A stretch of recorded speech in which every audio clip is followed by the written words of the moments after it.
Good morning to everyone. My name is Jagriti Thakral and today we are going to discuss the exercise of chapter 5th, that is separation of substances from class 6 science textbook.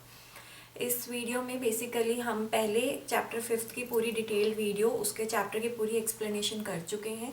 इस video में basically हम उसकी exercise को solve करने की कोशिश करेंगे on the basis of जो हमने अभी एक्सप्लेनेशन पढ़ी है. सबसे पहला क्वेश्चन सॉल्व करने की कोशिश करते हैं. पहला क्वेश्चन है why do we need to separate different components of a mixture, give 2 examples. Question Hindi में मैं बताऊं तो वो ये पूछना चाह रहा है आपसे कि हमें 2 डिफरेंट कंपोनेंट्स के मिक्सचर आपके पास है, उसमें 2 डिफरेंट कंपोनेंट्स हैं. एक आपके पास मिक्सचर है उसमें 2 डिफरेंट कंपोनेंट्स हैं. हमें ये ज़रूरत क्यों है कि हम उन दोनों को अलग अलग करें, क्यों उन दोनों को सेपरेट करें. और ऐसे 2 एग्जांपल्स हमने देने हैं जो हम मिक्सचर से 2 कंपोनेंट्स को अलग करते हैं. सो आंसर गिवन है टू रिमूव हार्मफुल और नॉन यूजफुल सब्सटेंसेस. सबसे इम्पॉर्टेंट बात क्यों हम उनको अलग अलग करते हैं, ताकि आपने देखा होगा कभी दाल में कंकड़ आ जाता है, कभी चावल में कुछ कंकड़ आ जाता है, या कोई भी ऐसा हार्मफुल सब्सटेंस जो हमारे अंदर जाके हमें प्रॉब्लम क्रिएट कर सकता है. तो इसलिए it is very much important to separate the components of a mixture. तो सबसे पहला है क्यों ज़रूरत है, ताकि वो हमारे अंदर कोई भी हार्मफुल या नॉन यूजफुल सब्सटेंस, ठीक है, मिक्सचर का यूजफुल सब्सटेंस तो हम अपने पास रखेंगे बट नॉन यूजफुल सब्सटेंस को तो जरूरी है ना कि हम उसको बाहर निकाल दें. सो टू रिमूव हार्मफुल और non useful substances. Second is to use them separately. ठीक है, to use them separately. For example आप कोई दाल लाए और आपने उनको सेपरेट, आपने उसको मतलब चेक करे बिना आपने उसे कुकिंग के लिए रख दिया. वो दाल जब कुकड होकर आएगी तो क्या होगा, उसमें मान लीजिए थोड़े कंकड़ हुए तो वो भी कुकड हो जाएंगे, फिर वो आपको अंदर जाके ट्रबल क्रिएट करेंगे. तो क्या होगा, टू यूज देम सेपरेटली मतलब कंकड़ को आप निकाल के उसको खाएंगे तब तो आपके लिए ठीक रहेगा. अदरवाइज वो क्या होगा कि आपकी बॉडी को ही ट्रबल क्रिएट करेगा. That's why it is very much important कि हम 2 चीज़ों को, कंपोनेंट्स को अलग अलग करके लें. ठीक है, एग्जाम्पल्स की बात करें, सेपरेटिंग स्टोन्स फ्रॉम राइस. ठीक है, वन ऑफ द एग्जाम्पल आपको पहले बता चुकी हूँ. राइस का आपने देखा होगा अपनी मदर को, वो राइस अगर मतलब ठीक साफ करते होंगे तो राइस में कई बार कंकड़ निकल आते हैं. So it is very much important to separate different components of a mixture. Separating stones from rice, it is one of the examples. Second, churning milk to obtain butter. आपके मदर्स मिल्क को ऐसे ऐसे कई बार करते होंगे, आपने देखा होगा. क्यों, ताकि हमें बटर मिल सके. ठीक है, मतलब एक सब्सटेंस से आपको दूसरा सब्सटेंस भी मिल सकता है उसकी सेपरेशन करने से. So this is the your first answer. Second question पे आते हैं. सेकेंड क्वेश्चन हमसे पूछा है व्हाट इज विनोइंग. विनोइंग क्या होता है and where is it used. ये कहाँ कहाँ यूज किया जाता है. So method of separating, it is a method of separation. ठीक है, विनोइंग क्या है, मेथड ऑफ सेपरेशन है. Method of separating heavier and lighter components of a mixture. It is a method of separating a heavier and a lighter components of a mixture. एक mixture के अंदर heavier component है, थोड़ा सा भारी component है, एक उसी मिक्सचर के अंदर थोड़ा सा हल्का component है. तो ये एक मेथड है उस मिक्सचर में से हैवी और लाइटर को अलग अलग, उन दोनों components को अलग अलग करने का by wind. ठीक है, बाय विंड. मैंने आपको ट्रिक बताई थी, W for winnowing, W for wind. आप इसको ऐसे याद कर सकते हो. सो it is a method of separating a heavier component and a lighter component in a mixture by wind. Wind की हेल्प से आप इनको अलग करोगे, एक हेवियर कंपोनेंट को, एक लाइटर कंपोनेंट को अलग करोगे. और बाय ब्लोइंग एयर, और बाय ब्लोइंग एयर जो हवा चल रही होती है उससे भी आप इसको अलग कर सकते हो, बाय विंड से अलग कर सकते हो. सो विनोइंग का मतलब मैंने आपको बता दिया है. It is generally used to differentiate a heavier component from a lighter component by taking the help of the air or taking the help of the wind. ठीक है, और आगे इसका एक यूज लिखा हुआ है, it is use to separate husk from the seeds of the grain. It is used to separate the husk from the seeds of the grain. grain के seed से जो husk होती है उसको separate करने में भी winnowing हमारी help करता है. आते हैं थर्ड क्वेश्चन के ऊपर. How will you separate husk or dust particles from pulses? pulses का मतलब होता है दालें. ठीक है. How will you separate husk और dust particles? कई बार दालों को पैक करते हुए कुछ dust particles उसके अंदर चले जाते हैं. Before cooking, उसको पकाने से पहले आप जो दालों के अंदर कंकड़ होंगे उसको कैसे आप रिमूव कर सकते हो? तो आपने अपने घरों में भी देखा होगा, बाय हैंड पिकिंग. आपकी मदर एक प्लेट में सारी दाल निकाल लेती हैं और फिर उसमें उसको चेक करती हैं. So that's a method of hand picking. So by hand picking you can separate husk और dust particles from the pulses. ठीक है, ये आप मैंने तो शॉर्ट में लिख दिया बाय हैंड पिकिंग, बट लेकिन अगर आपको एग्जाम में पूछे तो आपने पूरा आंसर लिखना है. क्या लिखना है? By hand picking we can separate the husk और dust particles from the pulses before cooking. Before cooking, we can separate the husk or dust particles from the pulses by hand picking. So, आते हैं question number 4 के ऊपर. So question number 4 is given, that is what is sieving. Sieving क्या होता है and where it is used. कहाँ कहाँ ये यूज होता है. ठीक है. So it is the method in which fine particles are sieved. ये एक मेथड है जिसमें फाइन पार्टिकल्स सीव होते हैं हमारे पास through holes of the sieve while the bigger impurities remain on the sieve. आपने सीविंग का सबसे अच्छा मैंने आपको बताया था, आपकी मदर्स जब चाय को पुनती हैं तो चाय पुनी होती है, उसमें क्या होता है, जो चाय पत्ती होती है वो ऊपर रह जाती है और चाय नीचे आ जाती है. That's the process of sieving. आपको कोई डेफिनेशन याद करने की जरूरत नहीं है, अगर आपके माइंड में सेट होगा तो आप डेफिनेशन अपने वर्ड्स में भी लिख सकते हो. So what is sieving? It is a method in which fine particles are sieved through holes of the sieve while the bigger impurities remain on the sieve. While the bigger impurities remain on the sieve. Used और कहाँ use होता है? Used to remove impurities from the flour. From the flower. आपने देखा होगा जब आटे को भी आपकी मदर ऐसे ऐसे करके पुनती है, that's also called use to, that is also called the process of sieving. Use to remove pebbles and stones from the sand. अगर आप किसी कंस्ट्रक्शनल साइट पे गए हो तो आपने देखा होगा एक ऐसे ट्रायंगुलर शेप में एक सीविंग का एक बहुत बड़ा इंस्ट्रूमेंट पड़ा होता है. तो वो क्या करते हैं, जितनी भी रेत वगैरह होती है वो उस पर मारते हैं. तो क्या होता है, जो रेत होती है वो तो सैंड उधर निकल जाती है, जो पेबल्स और स्टोन्स होते हैं वो वहीं गिर जाते हैं. So this is called as sieving. sieving का प्रोसेस मतलब होता है छानना. ठीक है, आगे आते हैं. How will you separate sand and water from their mixtures? ठीक है, मान लीजिए एक कंटेनर में आपके पास सैंड और वाटर है, तो आप कैसे उनको सेपरेट करोगे? तो आपको ये बात पता है कि सैंड नीचे सेटल हो जाती है, पानी ऊपर चला जाता है. ये तो आपको बात पता होगी, सैंड हमेशा नीचे सेटल हो जाती है, पानी ऊपर चला जाता है. तो हमें इस मिक्सचर को सेपरेट करना है. सबसे पहला स्टेप, इसको 3 स्टेप में हम कवर करेंगे. The mixture allows to stand without any disturbances.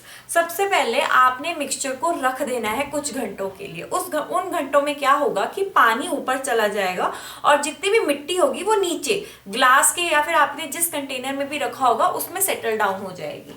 Second आपने क्या करना है, नाउ सैंड सेटल्स डाउन. ठीक है, सेकेंड स्टेप में यही हुआ, सैंड जो हो गई वो सेटल डाउन हो गई. तो इस प्रोसेस को क्या बोलते हैं? सेडिमेंटेशन. वाटर ऊपर चला गया, सैंड सेटल डाउन हो गई, तो इस प्रोसेस को क्या बोलेंगे? Sedimentation. Slowly pour the water into another container to obtain sand in the bottom, that is decantation. अब आपने क्या करना है, धीरे धीरे जो ऊपर पानी आ गया और नीचे आपका सैंड रह गया, तो उस पानी को आपने अलग दूसरे कंटेनर में डालना है. तो इस प्रोसेस को क्या बोलेंगे? डीकेंटेशन. जब पानी बिल्कुल नीचे, जब सैंड बिल्कुल नीचे रह जाती है तो उस प्रोसेस को बोलते हैं सेडिमेंटेशन. और जब हम पानी अलग कर लेंगे और सैंड नीचे सेटल डाउन सैंड रह जाएगी तो that process is called as decantation. ऐसे आपके पास सैंड अलग और वाटर अलग आ जाएगा from a mixture of sand and water. Six question पे आते हैं, is it possible to separate sugar from wheat flour? Wheat flour है आपके पास और उसके अंदर आपके पास उसके अंदर शुगर मिक्स है, तो आप उसको कैसे सेपरेट करोगे? और अगर आपको लगता है कि yes we can separate it, then which process और how will you do it? कौन सा ऐसा प्रोसेस होगा जिससे हम लोग शुगर को व्हीट फ्लावर से अलग करेंगे? So answer it is given yes, हम इसको सेपरेट कर सकते हैं। We can separate sugar mix with wheat flour by sieving. Sieving जो मैंने आपको ऊपर प्रोसेस बताया था, सीविंग में हमने यही पढ़ा था ना कि मतलब जो बड़े बड़े पार्टिकल्स होते हैं, अब इसमें क्या होगा, शुगर ऊपर रह जाएगी, व्हीट नीचे, अपने जहां भी आप जिस कंटेनर में भी इसको सीव कर रहे होंगे तो ये प्रोसेस शो हो जाएगा। तो क्वेश्चन नंबर 4, 5, 6 हो गए हैं सॉल्व। सो अब हम क्वेश्चन नंबर 7 डिस्कस करेंगे। How would you obtain clear water from a sample of A muddy water? आपको एक सैंपल दिया गया है, उसमें क्लियर वाटर, ठीक है, और मडी वाटर से क्लियर वाटर को कैसे आप ऑब्टेन करेंगे, ये आपका क्वेश्चन है। कैसे आप क्लियर वाटर ऑब्टेन कर सकते हैं? तो बेसिकली इस क्वेश्चन को भी हम 4 स्टेप्स में सॉल्व करेंगे। सबसे पहले allow muddy water to stand. सबसे पहले अलाउ मडी वाटर, आप उसको एकदम कुछ घंटों के लिए रख दीजिए। फिर आपने क्या करना है, mud get settle down in water. ठीक है, मड क्या होगा, जो पानी के अंदर कीचड़ होगा वो क्या होगा, वो नीचे सेटल होने शुरू कर देगा, जैसे हमने सैंड और वाटर में करा था। मड नीचे सेटल होने लगेगा, और जब मैंने आपको बताया है कोई भी चीज पानी से नीचे सेटल होने लगती है तो उस प्रोसेस को बोलते हैं sedimentation. Slowly pour water to another container. अब आपने क्या करना है, उस पानी को, जैसे हमने सैंड से वाटर अलग करा था, तो जो मडी वाटर से मड नीचे रह गया, पानी ऊपर आ गया, आपने उसको अलग कर लेना है पानी को किसी दूसरे कंटेनर में। उस प्रोसेस को क्या बोलते हैं, डीकेंटेशन। क्या बोलेंगे, डीकेंटेशन। और 4th स्टेप में क्या करना है, now filter it using a filter paper. जो पानी आपके पास निकला उसको आपने फिल्ट्रेशन करनी है, किससे, फिल्टर पेपर के थ्रू, ताकि जितनी भी इम्प्योरिटीज हैं वो अलग हो जाएं। जितना भी मडी वाटर के छोटे छोटे फाइन पार्टिकल्स हैं वो जैसे डीकेंटेशन में आ गए हैं तो वो अलग हो जाएं फिल्ट्रेशन के थ्रू, और आपके पास क्या आ जाए, क्लियर वाटर। कौन सा पानी आ जाए, क्लियर वाटर। तो फिल्ट्रेशन, तो क्या क्या प्रोसेस हुआ, सेडिमेंटेशन, डीकेंटेशन एंड फिल्ट्रेशन। आते हैं क्वेश्चन नंबर 8 के ऊपर, फिल अप द ब्लैंक्स। यहाँ मैंने आंसर लिख दिए हैं आपको डायरेक्ट, ब्लैंक मैं आपको ऐसे पढ़ के सुनाती हूँ। सो पहला ब्लैंक है, the method of separating seeds of paddy from its stocks. The method of separating seeds of paddy from its stocks. जो पैडी के सीड्स होते हैं उसको अपने स्टॉक से अगर हमने अलग करना है तो उस प्रोसेस को क्या बोलेंगे, थ्रेशिंग। क्या बोलेंगे, threshing. Second fill up the blank पे आते हैं, when milk cooled after boiling, when milk cooled after boiling is poured onto a piece of cloth, the cream, जो मलाई रह जाती है, the malai is left behind on it. The process of separating cream from milk, the process of separating cream from milk is an example of। इन्होंने आपको एक situation दी, दूध के कंटेनर उबालने के बाद जब दूध ठंडा हो गया तो क्या हुआ, आपने उसको फिल्टर किया तो क्या हुआ, मलाई ऊपर आएगी, दूध नीचे आ गया। तो जो वो मलाई, ये प्रोसेस हुआ, जो मलाई को दूध से अलग करने का प्रोसेस हुआ, उस प्रोसेस को क्या बोलेंगे, फिल्ट्रेशन। क्या बोलेंगे, फिल्ट्रेशन। आते हैं थर्ड ब्लैंक के ऊपर, salt is obtained from sea water. आपको पता है जो नमक है वो समुद्र के पानी से हमें मिलता है, बट उस प्रोसेस को क्या बोलेंगे। अब ऐसा तो नहीं है समुद्र के पानी से डायरेक्ट आप नमक निकालेंगे, उस प्रोसेस का भी कुछ नाम होगा। So salt is obtained from the sea water, ये हमें पता है, बट उस प्रोसेस का नाम क्या है, that is called as evaporation. Evaporation के प्रोसेस के थ्रू हमें सी वाटर से सॉल्ट मिलता है। फोर्थ पे आते हैं, impurity settled at the bottom. ठीक है, impurity settle at the bottom when muddy water was kept overnight in a bucket. ठीक है, इम्प्योरिटीज जितनी भी थी मडी वाटर में वो सेटल हो गई, नीचे को सेटल हो गई कंटेनर के अंदर जब उसे पूरी रात रखा गया। एक बकेट के अंदर। The clear water was then poured off from the top, ठीक है, जितना पानी ऊपर साफ साफ था वो अलग हमने निकाल लिया। The process of separation used is in this example, ठीक है, जैसे अभी मैंने ये वाला आपको प्रोसेस बताया था ना, तो ऐसा कौन सा प्रोसेस है जिससे हम पानी अलग कर लेते हैं और मड को अलग कर लेते हैं? उस प्रोसेस का नाम है डीकेंटेशन, और वही आपसे पूछा गया है। So first is answer is threshing, second is filtration, third is evaporation and fourth is the decantation. आते हैं ट्रू फॉल्स के ऊपर। ऐसे ही मैंने यहाँ एग्जांपल्स दिए, क्वेश्चन मैं आपको ऐसे बताती हूँ। पहला क्वेश्चन है आपका ट्रू और फॉल्स में से आपको ये बताना है, a mixture of milk and water can be separated by filtration. A mixture of milk and water can be separated by a filtration. Not possible. Milk भी लिक्विड है, लिक्विड भी वाटर भी लिक्विड है, ठीक है, सो दोनों mix हो जाएंगे तो it's not possible to separate them, so it is false, it is false. Second question पे आते हैं, a mixture of powdered salt and sugar can be separated by the process of winnowing. No, winnowing से हमें पता है कि क्या होता है, एक हैवियर कंपोनेंट और एक लाइटर कंपोनेंट को with the help of the wind हम अलग करते हैं। बट इसमें क्या पूछा गया है, पाउडर्ड सॉल्ट है, पाउडर्ड शुगर है।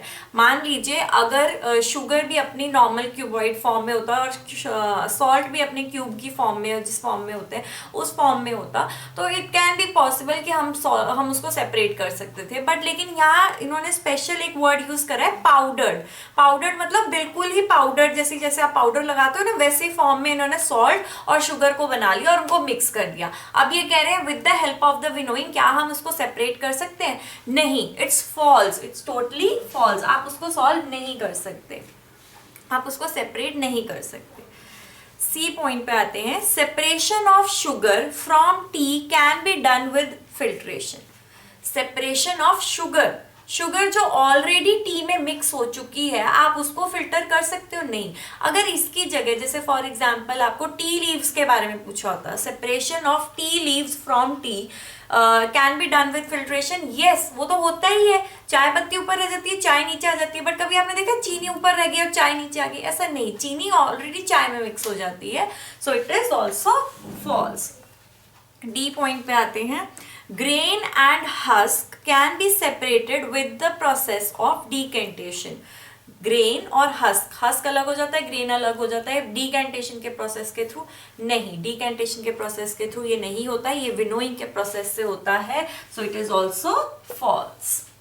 ठीक है, आते हैं अपने लास्ट क्वेश्चन के ऊपर। क्वेश्चन मैं आपको पढ़ के सुना देती हूँ। Lemonade is prepared by mixing lemon juice and sugar in water. नींबू पानी जो बनता है वो कैसे बनता है? आप लेमन जूस और शुगर मिक्स करते हो पानी के अंदर। You wish to add ice to cool it. अब आपका मन कर रहा है कि इसमें थोड़ी मैं आइस डाल दूं ताकि ये ठंडा हो जाए। Should you add ice to the lemonade. आपको आइस क्या बिफोर और आफ्टर डिजॉल्विंग शुगर, मतलब जैसे आपने चीनी डाली तो क्या आपको आइस पहले डालनी चाहिए थी या बाद में डालनी चाहिए थी? क्वेश्चन ये है, ठीक है। In which case would it be possible to dissolve more sugar.